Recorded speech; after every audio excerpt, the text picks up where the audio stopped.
Mõiste Mandela efekt mõtles välja paranormaalsete nähtuste uurija Fiona Brew.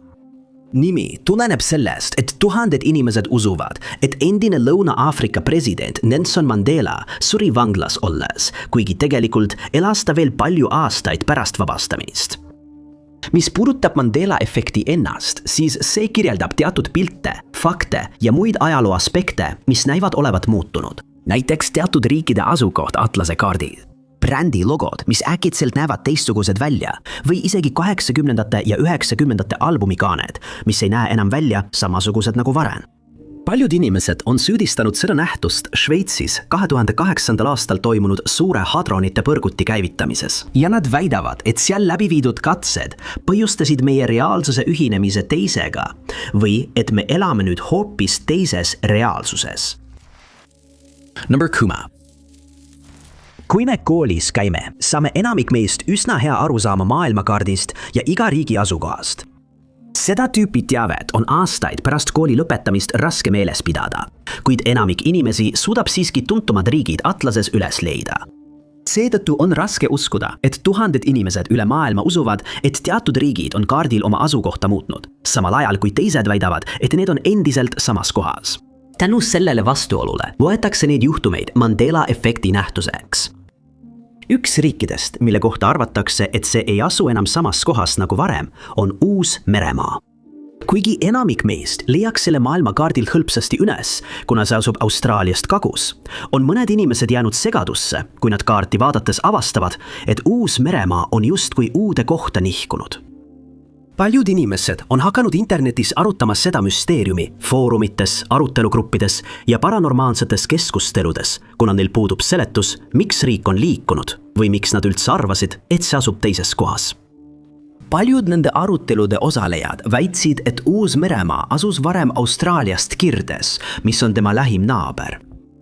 Teised arvavad, et Uus-Meremaa on endiselt samas kohas, kus ta avati olnud on, kuid Austraalia on kaardil liikunud rohkem lõuna poole kui varem. See on muidugi võimatu, mistõttu ongi nii paljud inimesed segaduses selle üle, mida mõned teadlased nimetavad valemälestusteks. Palju tõenäolisem on, et nad lihtsalt mäletasid selle riigi asukohta valesti. Kuid mõned inimesed pole selles nii kindlad. Nad tunnevad, et midagi on meie universumis muutunud ja Uus-Meremaa asub nüüd teises piirkonnas, sest me elame teises reaalsuses. Üks naine, kes on pärit Californiast, ütles, et ostis aastaid tagasi maailmakaardi gloobuse ning ühel päeval mõtles ta Australaasia peale ja sellele, kui vähe ta sellest piirkonnast teadis. Ta vaatas gloobust ja pani endale meelde, et Uus-Meremaa asub Austraaliast lääne pool. Kuid kui ta mõne kuu pärast uuesti kontrollis, polnud see enam samas kohas, mis ajas ta segadusse. Redditi kasutaja postitas platvormile, et ta oli paanikahoo äärel, kuna tundis, et kogu tema reaalsus on küsimärgi alla seatud. Tiny lisas, et ta võitis põhikoolis geograafia auhinna ja seetõttu oli tal maailmakaardist väga hea mälu. Kuid sellest hoolimata olid nad üllatunud, kui said teada, kus Uus-Meremaa tegelikult asub. 9. Alexander Hamilton on nimi, millega peaaegu iga Ameerika kodanik on tuttav. Ta sündis 1755 aastal Briti Lääne-Indias ja hakkas tööle 11-aastaselt pärast seda, kui tema isa pere hülgas ja nad pidid ise hakkama saama. Ta leidis esimest korda töö New Yorgis raamatupidamisfirmas kontoritöötajana ning tõusis sealt edasi raamatupidajaks ja lõpuks juhatajaks. Seejärel alustas ta õpinguid New Jersey's, kus ta paistis silma hea õpilasena, kuid tema õpingud tuli katkestada tänu USA ülestõusule Suurbritannia vastu.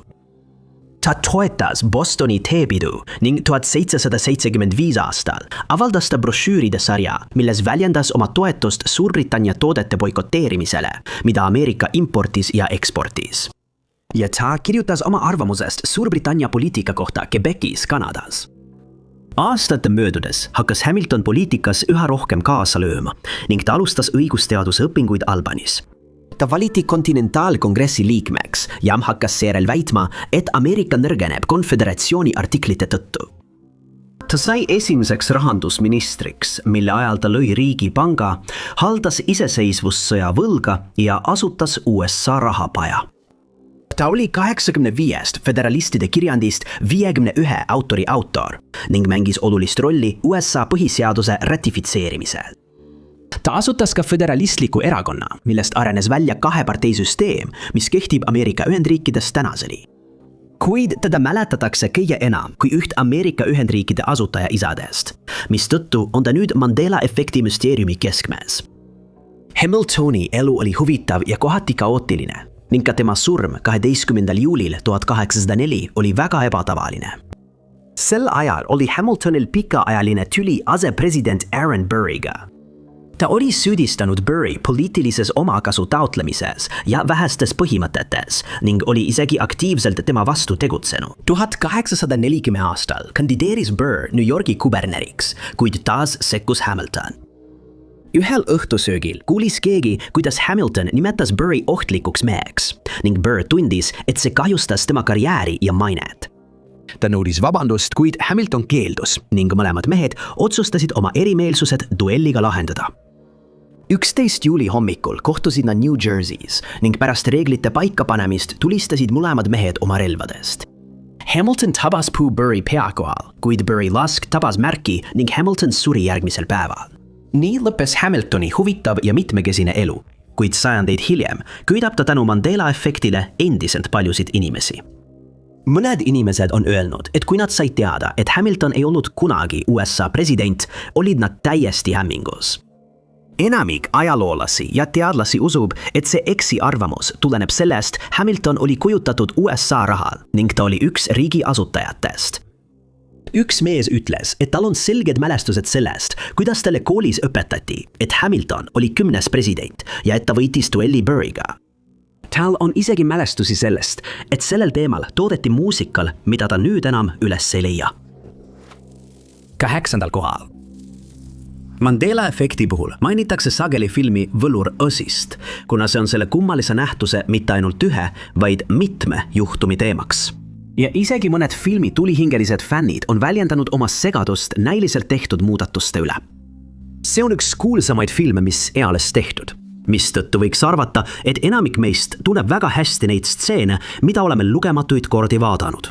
Aga tänu internetis tehtud postitustele teame, et see ei ole nii. Niile, kes pole selle filmiga tuttavad, räägib see Kansasest pärit orvust nimega Dorothy. Kui ta koos oma koera Totoga elab vanavanemate talus, satuvad nad hätta, kui Toto hammustab naabrit ja Dorothy põgeneb, kartes võimalikke tagajärgi. Kuid Dorothy otsustab koju tagasi minna, kui ta mõistab, et tornaado on lähenemas. Ja kui ta peidab end oma magamistoas, kaotab ta teadvuse, kui tornaado maja hävitab. See viib tema ja Toto Ozima Munchkinlandi. Ja siin kohtub ta hulga huvitavate tegelastega, sealhulgas hea nõia, plekkmehe, lõvi, herne hirmutise ja teistega. Herne hirmutis vajab aju, lõvi otsib julgust ja plekkmees vajab südant. Ja nad kõik loodavad need leida Smaragdlinna võluri abiga. Siis selgub, et võlur on habras vana mees ja ta aitab neil mõista, et kõik, mida nad otsisid, oli neil kogu aeg endas olemas. Dorothyle öeldakse, et ta lööks 3 korda kontsad kokku, korrates fraasi "Pole paremat kohta kui kodu" ja ta satub tagasi oma voodisse Kansases koos Totoga. Paljud inimesed nimetavad seda oma kõigi aegade lemmikfilmiks ning tänapäeval peetakse seda klassikaks. Aga mõnede kauaaegsete fännide sõnul peidab film endas sünget saladust, kuna seda on Mandela efekti tõttu muudetud. Mõned inimesed mäletavad, et herne hirmutis hoidis kurja nõia, lossi otsides käes tulirelva, kuid filmi uuesti vaadates olid nad üllatunud, kui avastasid, et see ei olnud nii. On pakutud, et nad ajasid segamini kirve, mida ta filmi lõpuosas kannab, tulirelvaga, või et nad sattusid segadusse teiste tegelastega, lõvi ja plekkmehega, kes kannavad vastavalt mõõka ja võrku. Siis on veel kuulus tsitaat, mida lääne kurinõid ütleb. Ühel hetkel pöördub ta oma lendavate ahvide poole sõnadega. Lendage, mu armsakesed. Ja seda peetakse üheks filmi kuulsaimaks tsitaadiks. Aga tegelikult ei kasutatud seda fraasi kunagi. Selle asemel ütleb ta, see ei võta kaua aega, mu armsake, see ei võta kaua aeda. Pealegi mäletasid inimesed, et Dorothy kandis valgeid sokke, kuigi tegelikult olid tal jalas valge-sinise ruudulise mustriga pahkluusokid. Kuid kõige kuulsam Mandela efekt, mis puudutab võlur Aasi, on lause. Toto, ma arvan, et me ei ole enam Kansases. Selle ütleb Dorothy pärast seda, kui nad on maandunud Munchkinlandi. Ja tegelikult ütleb ta, Tojo, mul on tunne, et me ei ole enam Kansases. See on pannud paljusid fänne oma reaalsuses kahtlema. Number 7. Popikon Britney Spears on aastate jooksul näinud omajagu vastuolusid. Kahjuks on meedia Britney Spearsit uurinud ja jälginud ajal, mil ta oli vaimse tervise kriisis, mida paljud inimesed seostavad tema kuulsaks saamisega nii noores eas. Ta on ka kummalise vandenõuteooria objekt, mille kohaselt pole tõeline Britney Spears enam elus ja ta asendati juba aastaid tagasi teisikuga. Seda usuvad need teoreetikud seletavad tema isiksuse drastilist muutust ja vaimse tervise kriisi, millest ta on aastate jooksul läbi tulnud. See teooria kogus internetis nii palju hoogu, et inimesed hakkasid võrdlema vanu fotosid Spearsist uuematega, tuues välja erinevusi tema näostruktuuris, kõrvade, silmade ja isegi kõrvalestade kujus. Spears on sellele teooriale avalikult vastanud ja naernud selle üle, nimetades seda lihtsalt lõbuks. Ta eitas ilmselgelt, et oleks kellegi asendaja ja tõi välja, et seda teooriat on rakendatud ka teiste lauljate, nagu Avril Lavigne'i ja Paul McCartney puhul. Teda mainitakse sageli ka aruteludes Mandela efekti üle ning saladus puudutab tema loo Oops, I Did It Again muusikavideot, mis sai kohe pärast ilmumist ülemaailmseks sensatsiooniks. See laul on Spearsi teisel samanimelisel albumil, millega ta oli juba saanud tuntud nimeks igas kodus. Selleks ajaks oli tal juba miljoneid fänne, kellest enamik oskas peast tsiteerida enamiku tema laulude sõnu. Muusikavideo sai tohutult palju tähelepanu ja seda näidati mitmeid, kuid muusikakanalitel üle kogu maailma. Videos on Britney Spears riietatud punasesse kassikostüümi ja teda ümbritsevad hõbedastes kostüümides tantsijad. Tema karjääri varajaste etappide ajal muutus see kostüüm ikooniliseks, mis teeb asjaolu, et sellest on nüüd saanud Mandela efekti osa veelgi kummalisemaks. Fännid on seda konkreetset muusikavideot vaadanud ainuüksi YouTube'is üle 11 miljoni korra. Omeri on üks pisike detail põhjustanud tema fännides palju segadust. Paljud on väitnud, et nad mäletavad selgelt, kuidas Spears kandis videos esinedes musta peakomplekti koos mikrofoniga. Ja kui nad aastaid hiljem videot uuesti vaatasid, oli see kahtlaselt puudu. Tavaliselt võiksime selle lihtsalt valemälestusena kõrvale heita. Kuid tuhanded inimesed on selle aruteluga liitunud, väites, et midagi on meie ajajoonel muutunud ja Spearsi mikrofon on kuidagi selle käigus kaduma läinud. Teised on püüdnud sellele leida usutavamaid seletusi ning on viidanud asjaolule, et kui Spearsi tegevusfiguur välja anti, oli sellel kaasas peakomplekt ja mikrofon aksessuaaridena. Nad on samuti välja toonud, et tegevusfiguur müüdis sama riietusega, mida näeb muusikavideos ning tõenäoliselt just sealt see segadus alguse sai. Kuid nagu Mandela efekti juhtumite puhul tavaliselt, on mõned Spearsi kõige pühendunumad fännid väitnud, et videot on kuidagi muudetud ja süüdi on Mandela efekt. Number 6. See peab olema üsna häiriv, kui keegi avastab, et ta on aastakümneid mäletanud oma elu täiesti tavalist osa valesti. Ja kui see juhtub, siis mõned inimesed kipuvad seda kiiresti Mandela efekti süüks panema. Aga on ka inimesi, kes tõesti usuvad, et nende reaalsus on muutunud ja et neil oli alguses õige info, kuid uues reaalsuses on see teistsugune. Mõned on süüdistanud selles multiversumi teooriat, samas kui teised usuvad, et sellele on loogiline seletus, näiteks vigane mälu või õpetaja, kes õpetas aastaid tagasi valeinfot. Võib arvata, et Mandela efekt puudutab ainult vähem tuntud fakte, näiteks mõne kaubamärgi kirjapilti või aastakümneid tagasi toimunud ajaloolist sündmust, mis toimus aastakümneid tagasi. Kahjuks see aga nii ei ole. Seda on süüdistatud ka täiesti tavalistes eksimustes, nagu näitab tõsiasi, et tuhanded inimesed avastavad alles nüüd, et USA's on 50 osariiki, kuigi nad on terve elu arvanud, et neid on 52. Kui interneti kasutajad hakkasid sellest probleemist veebifoorumites kirjutama, olid paljud üllatunud, et nii paljud teised olid samuti selle eksiarvamuse küüsis.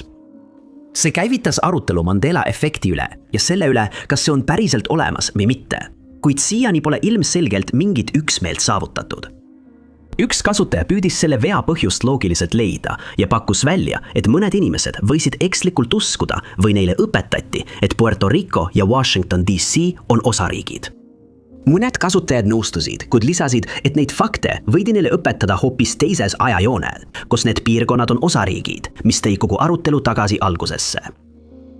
Üks kasutaja juhtis tähelepanu sellele, et internetis on palju postitusi inimestelt, kes usuvad, et osariike on 52 ja küsis, miks kui see on vale mälestus, ei arvanud nad, et neid on 51 või 53.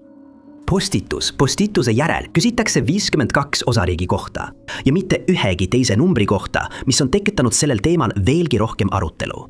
Üks Redditi kasutaja kirjutas oma kogemusest Mandela efektiga, öeldes, et ta oli noorena vaadanud lastesaadet Artur ja mäletas, et seal mainiti, et osariike on rohkem kui 50.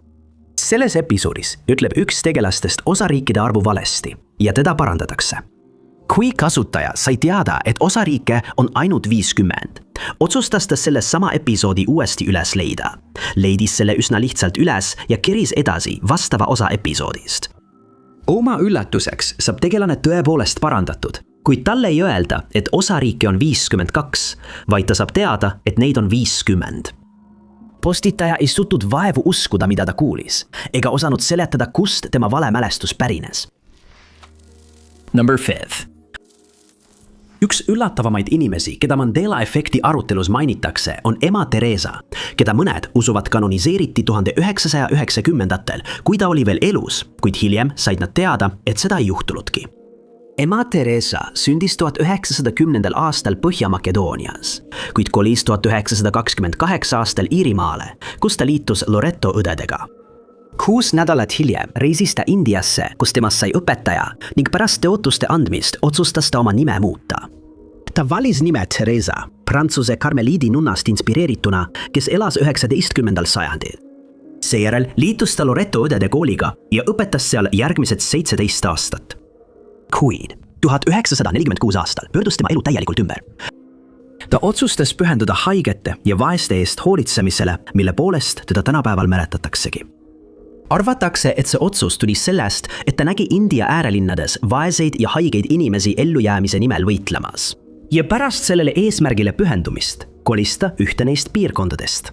Ta koostas petitsiooni, mis esitati linna võimudele, kes otsustasid talle kinkida palverändurite hosteli Kaali, hinduistliku jumalanna püha templi lähedal. Siin asutas ta 1948 aastal halastusmissionäärid. Temast sai India elanik ja peagi hakkas ta saama annetusi ning toetust kogu maailmast. Ta rajas vaestele vabaõhukoolid ja meditsiiniabipunktid ning mitu nunnad otsustasid tema ettevõtmist toetada. 1952 aastal lõi ta puhta südamega inimeste hospidali ja rajas veel mitu asutust pimedatele ja eakatele, kes elasid puudega. Seejärel oli ta võtmerollis rahulinna loomisel, mis oli koloonia pidalitõbistele.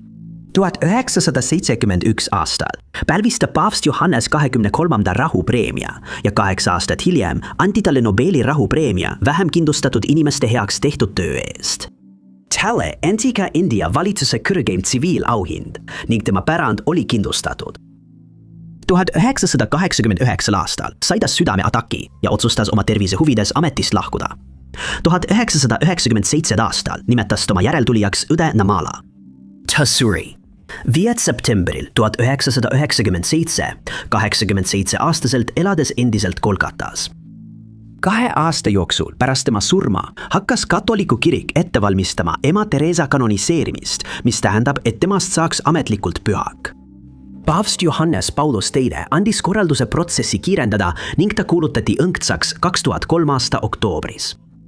2016 aastal kanoniseeris paavst Franciscus ta pühakuks, kuid see fakt on paljud inimesed segadusse ajanud. Sarnaselt eksiarvamusele Nelson Mandela vangistuse kohta mäletavad paljud, et ema Teresa kuulutati pühakuks juba tema eluajal, mitte aastaid pärast tema surma. Paljud inimesed sundusid kohe sotsiaalmeediasse ja internetifoorumitesse, et väita, et neil on selged mälestused sellest, kuidas ema Teresa ilmus Time'i või Life'i ajakirja kaanel koos pealkirjaga, mis viitas tema kanoniseerimisele. Nad rääkisid sellest isegi mõne oma pereliikmega ja kõik mäletasid sama asja. See ei suutnud seletada nende ühismälestuste erinevust. Tuhanded inimesed jagasid sellest sama vale mälestust ja keegi ei osanud seletada, miks see nii oli. Neljas. Skulptuur Taavetist, mille lõi kunstnik Michelangelo, peetakse paljude arvates üheks parimaks kunagi loodud skulptuuriks. Idee selle skulptuuri loomiseks pakkusid välja Firenze Itaalia töödeameti järelevaatajad. See pidi olema üks 12 sellisest teosest, mis telliti. Esimene neist oli Joosua kuju, mille lõi Donatello. Järgmise Heraklese kuju lõi Donatello õpilane Agostino di Duccio 1463 aastal ning talle anti ülesandeks luua marmorist kuju Taavetist noore mehena. 2 aastat hiljem alustas ta selle projektiga, kuid kui Donatello suri, jäi Duccio töö seisma. Ta oli jõudnud välja voolida vaid kuju jalad, torsod, jalalabad ja veidi traperiiri. Antonio Rossellino sai ülesandeks teos lõpule viia, kuid leping tühistati seejärel. Marmorplokk hakkas lagunema, kuna see jäi rohkem kui 25 aastaks vihma ja ilmastiku kätte. Tuli leida uus kunstnik ja alguses kaaluti Leonardo da Vinci'd, kuid 1501 aastal paluti Michelangelol teos lõpule viia. Talle maksti 6 fiorinit kuus ja öeldi, et tal on 2 aastat aega töö lõpetamiseks. Kuju juurde pandi valvur, et takistada teistel kunstnikel seda meelega kahjustamast, kuna neile ei meeldinud, et 26-aastane Michelangelo selle töö jaoks valiti. Sellest hoolimata õnnestus mõnel kunstnikul siiski kuju kahjustada, visates selle pihta kive ja paljud neist jälgedest on siiani näha. Kuju ümber püstitati tellingud, et Michelangelo pääseks kõige kõrgemate osadeni ning ta asus tööle meislitega, mille ta oli ise valmistanud.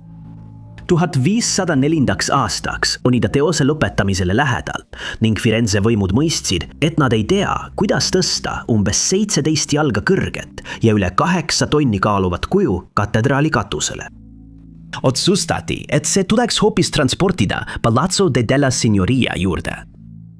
See valik võeti vastu ja kuju paigaldati sissepääsu juurde 1540 aastal. Seal seisis see üle 300 aasta ning 1800-ndatel märgati, et kuju vasakule jalale olid hakanud tekkima väikesed praod.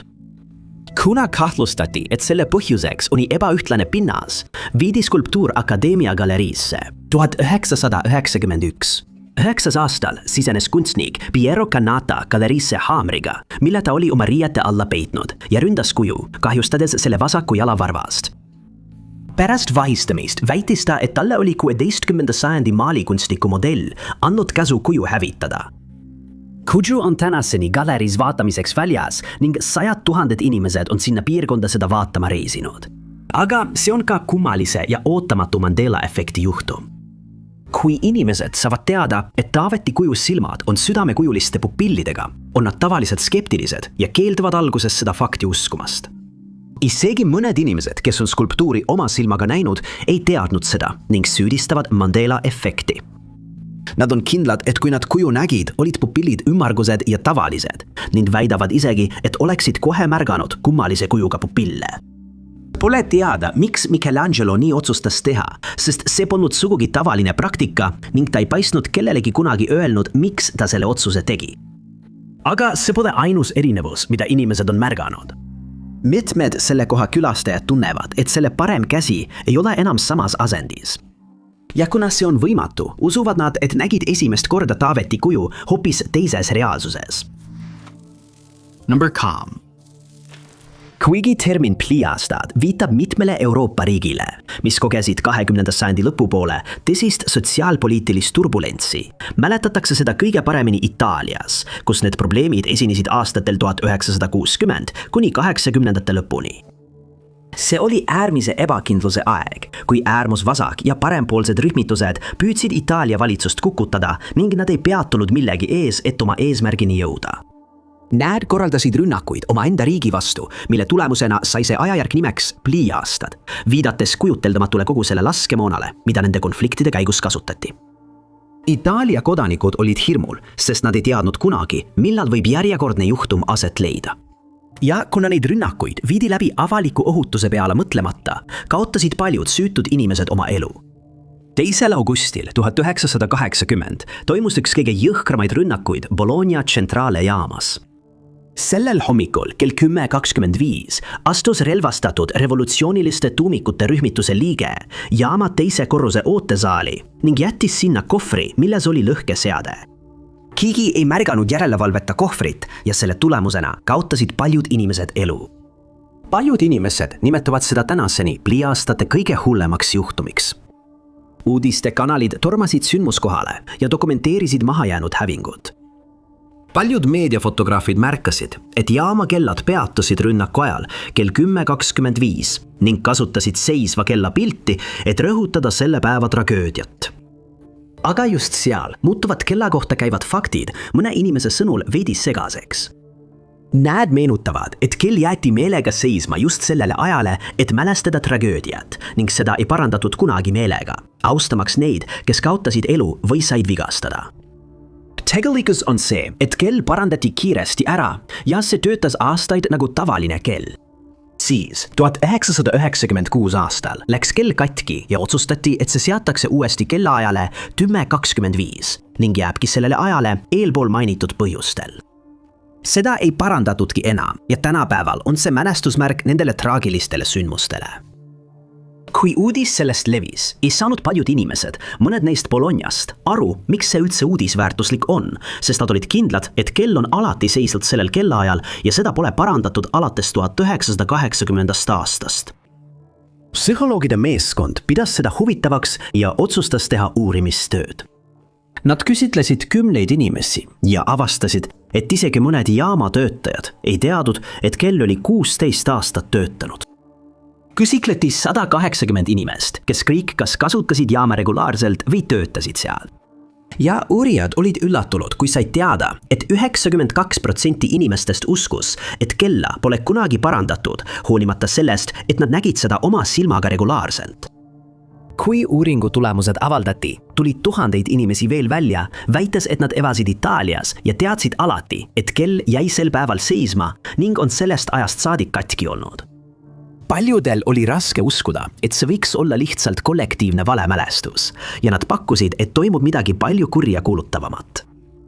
Nagu arvata oli, süüdistavad mõned Mandela efekti ja usuvad, et sama kell eksisteerib teises reaalsuses või ei parandatud seda kunagi. Number CAG. Kui kunagi oli olemas Mandela efekti mõistatus, mis võiks põhjustada pahameelt, siis on see seotud Paul Revere'i kesköise ratsaretkega. Seda sündmust peetakse sageli üheks tähtsaimaks Ameerika ajaloos, mistõttu paljud inimesed keelduvad uskumast, et nad eksivad faktides. 1775 aasta aprillis said patrioodid tollases Massachusettsi lahe provintsis teada Briti plaanist suruda maha Massachusettsi provintsi valitsus. Otsustati, et enne Briti vägede saabumist tuleb provintsi minutimeestele hoiatus saata ning selle ülesande said Vabaduse pojad. Joseph Warren otsustas saata Revere'i Concordi provintsi kongressile, kus hoiti patriootidest suurimat relvavaru. Kui hoiatus kätte saadi, viidi relvad Concordist minema. 14. aprillil andis kraav Dartmouth kindral Thomas Gage'ile käsu relvitustada kõik mässulised, kes olid need relvad kogunud ning võtta vahi alla John Hancock ja Samuel Adams koos mitme teise mässulisega. 18. kuupäeval teatati Revere'ile ja Dawes'ile, et Briti väed olid Bostonist välja liikunud ning suundusid Concordi, Lexingtoni ja Cambridge'i poole. Arvati, et nad otsisid Hancocki ja Adamsid ning et Lexingtoni juhid ei olnud lähenevast rünnakust teadlikud. Nad pidid hoiatuse saatma ning seetõttu ütles River Newtoni kiriku kellamehele, et ta oleks valmis signaali andma. See edastataks laternate kaudu. Kui ta nägi, et Briti väed lähenevad mööda maad, pidi ta süütama ainult ühe laterna. Kui nad tulevad mööda merd, süütaks ta 2. See annaks Charlestowni kolonistidele piisavalt aega valmistumiseks ja kui aeg käes oli, süüdati 2 laternad. Rever andis juhised sõnumi evastamiseks Charlestowni ning asus Charlesi jõge ületama aerobaadis, õnnestudes kuningliku mereväe eest kõrvale hoida. Ta jõudis Charlestowni ja suundus Lexingtoni poole, hoiatades teel inimesi, et britid on tulemas. Seda ajaloolist hetke on lugematuid kordi tsiteeritud ning paljudes lugudes kujutatakse Revere'it hobusel ratsutamas ja hüüdmas "Britid tulevad merelt, merelt". Selle sündmuste versiooniga on probleem selles, et seda ei juhtunud kunagi. Arvatakse, et need eksiarvamused tulenevad Henry Wadsworth Longfellow's luuletusest Paul Revere'i ratsasõit, milles vihjatakse, et Revere reisis vapralt üksi. Tegelikult liitusid temaga William Dawes ja Samuel Prescott ning selle öö lõpuks liikus piirkonnas ringi kuni 40 meest, hoiatades kõiki, keda nad kohtasid. Luuletuses jõuab ta lõpuks Concordi, kuid ka see ei vasta tõele. Revere, Dawes ja Prescott jäid brittidele ette ning pidid lahku minema. Nad kõik ratsutasid eri suundades, kuid Revere võeti kinni ja peeti Lexingtonis kinni. Dawes kukkus hobuselt maha ja eksis ära ning just Prescott suutis Concordi elanikele lähenevatest vägedest hoiatada. Number 8. Pesapalli nimetatakse sageli Ameerika lemmikaja viiteks. Igal aastal, kevad- ja suvekuudel võistlevad pesapalli kõrgliiga meeskonnad omavahel, et võita World Seriesi, mis pole sugugi lihtne ülesanne. Iga meeskond mängib põhihooajal kokku 162 mängu, mis tähendab, et enne järelhooaega peetakse igal aastal 2430 põhihooaja mängu. See annab fännidele võimaluse näha oma lemmikmeeskonda hooaja jooksul mitu korda mängimas ning on lihtne mõista, miks see spordiala on endiselt nii populaarne. Kuigi enamik inimesi on juhuslikud fännid, on mõned palju pühendunumad ja jätavad meelde iga spordiala aspekti. Näiteks kõige kuulsama mängija statistika, iga mängija võidetud mängude arvu, isegi ajaloolised andmed nagu mängu loomine, mis on viinud Mandela efekti mõistatuseni. Esimene mainimine pesapallist pärineb aastast 1744 Briti vasteraamatust nimega Väike ilus taskuraamat. Kuid laialdaselt arvatakse, et Abner Doubleday, Ameerika kodusõja liidu kindral, leiutas kaasaegsed pesapallireeglid. Ja miljonid ameeriklased ei tea, et see tegelikult nii ei ole. Lugu räägib tavaliselt, et 20. sajandi alguses püüdis riik end maailmalaval kehtestada. Selleks pidid nad kindlaks tegema, mis teeb kellestki tõelise ameeriklase, näiteks iseseisvus, sõnavabadus, individualism ja töökus. Kiiresti tehti ettepanek, et kuna pesapall on Ameerika spordiala, hõlmab see kõike ameerikalikku, sest sellest oli juba saanud rahva lemmik ajaviide. Aga üks mees tundis teisiti. Spordiajakirjanik Henry Chadwick mainis korduvalt, et pesapall pärineb Inglismaalt, kuna seal olid lapsed juba ammu mänginud mängu nimega Rounders. Reeglid on väga sarnased pesapalli omadega, kuid see väide ärritas paljusid inimesi, nende seas ka rahvusliiga presidendi Abraham Millsi. Ta väitis, et pesapall on sama ameerikalik kui Christopher Columbus ning igaüks, kes temaga ei nõustu, peaks olema neetud. Ta asus oma seisukohta tõestama ja moodustas komisjoni, et uurida selle spordiala päritolu. Ainult mehed, kes tõeliselt uskusid, et pesapall on täielikult ameerikalik, said selle komisjoni liikmeks. Ja peagi said nad kirja mäeinsenerilt nimega Abner Graves. Ta väitis, et oli kohal, kui Doubleday leiutas mängu 1839 aastal, olles ise 6-aastane. Hiljem tuli välja, et Graves oli kelm, kes saadeti oma kuritegude eest vanglasse ning et Doubleday oli 1839 aastal 20-aastane. Vaatamata sellele, et see oli teada, otsustas komisjon nimetada Doubleday leiutajaks, et hoida kõik ameerikalikuna. Kuid tõde tuli lõpuks päevavalgele. Tegelikkuses ei olnud ühtegi konkreetset hetke, mil pesapall leiutati, ega saa nimetada ühtegi inimest selle leiutajaks.